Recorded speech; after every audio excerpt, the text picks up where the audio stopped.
ஒரு முறை உன் பேரை உதடுகள் சொன்னாலே பசியின்றி போவதென்ன? பலமுறை சொன்னாலும் உறங்கிட எண்ணாமல் வெளிரெண்டும் கேட்பதென்ன? தவறி விழுந்த பொருள் போல் என்னை எடுத்தாயடா.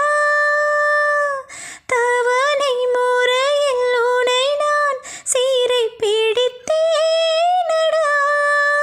பிள்ளை போலே என்னை கையில் ஏந்து, எல்லை ஏதும் இல்லை அன்பில் நீந்து நீந்து. சகாயனே சகாயனே,